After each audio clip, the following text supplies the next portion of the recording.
This is BBC Television.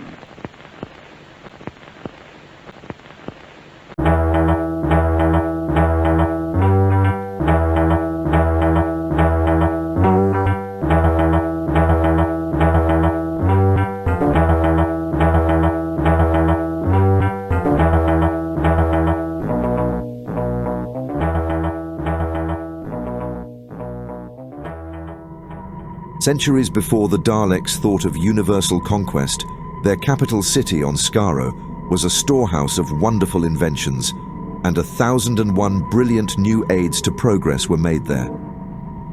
Of course, the Daleks knew about life on other planets. They could observe it on their scanners, but they had never communicated in any way with these worlds. Then, one day, as they watched, they saw on their flashing control panels a small metal object plunge from the sky and fall near the city. Inside was a message they couldn't decode. Was it a cry for help or a declaration of war? With all their complicated computer systems, they couldn't make sense of the mystery message. One Dalek urged that immediate war preparations were necessary. Two others agreed, and such is the law of the Daleks, that war precautions were immediately put into effect. The peaceful capital became a city ready for war. In a petrified jungle just beyond the outskirts of the city, a visitor landed within hours of the discovery of the mystery message. It was Susan, Doctor Who's granddaughter. She had borrowed her grandfather's time and space machine, the TARDIS, intending to visit Venus, but she had landed on Skaro by mistake. A puzzled and frightened Susan decided to explore the forest. After what seemed like hours of fighting through the undergrowth, she reached a clearing and saw in the distance what appeared to be a city. Through her binoculars, she studied the strange Dalek city. The Daleks on scanner watch in the city's headquarters were aware of her arrival. Warnings were flashed from their main control room to scanner screens throughout the city. They thought the human in the forest and the code message were connected. Before Susan realized it, she was surrounded by Daleks. They took her to the city. Although they guarded her closely, she managed to elude them at one point. Daleks chased her through the bewildering maze of corridors in their headquarters, and finally caught her again when she became trapped beneath a sliding door. Escape seemed hopeless. To ensure that she didn't get away again, they manacled her to a wall.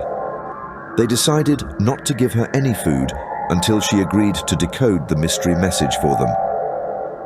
Naturally enough, because she was so hungry, she said she was willing to try. So the Daleks took her to the main control room. Susan wandered round the room at first, admiring intriguing devices the Daleks used. Her captors secretly liked her because she wasn't afraid of them. They admired the manner in which she stood up for herself and demanded food before she decoded the message. The Daleks had to concede defeat on that point and treated Susan to quite a feast. And then, keeping her promise, she tried to unscramble the jumble of letters they had found in the metal object that had plunged from the sky. The Daleks were fascinated by her and talked constantly about her. Susan, ready to make sense of the strange code, asked for a table and pen and paper. A Dalek hurried off to comply with her request and soon returned, dragging a table into the center of the control room. Susan sat down and the mystery message was handed to her. She worked all day struggling to find the answer. All over the city, Daleks talked of the pretty young creature and wondered whether she would be able to warn them of approaching trouble. One Dalek didn't want her to decode the message. It had grown fond of the girl who showed no fear and wanted her to stay. The Dalek was to be disappointed. Susan, using what she called her Dalek code, suddenly gave a gurgle of laughter. "I've solved the message," she cried. "I know what it says," she added, delighted with her success. But her laughter had a strange reaction on the Daleks. They had never heard such a sound before, and many slithered away in fright. Susan watched with amazement. Most of the Daleks in the main control room were so frightened that they lost control of themselves, bumped into each other, and fell over. Susan became scared too. She didn't realize her laughter had caused the panic. She felt the best thing was to get away from the city. In the pandemonium, when the Daleks' defenses were down, she ran back to the forest and the time and space ship TARDIS, only to find one Dalek waiting for her.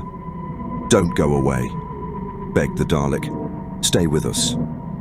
But Susan ran past into the spaceship. After she had gone, the Daleks kept constant watch on their defense scanners, convinced that enemies were coming, until one Dalek, examining Susan's notes and 2 numbered and lettered discs she had also left behind, also recognized the secret of the message from nowhere. The message read, "Peace and goodwill to all." And incidentally, a Merry Christmas to all of you at home.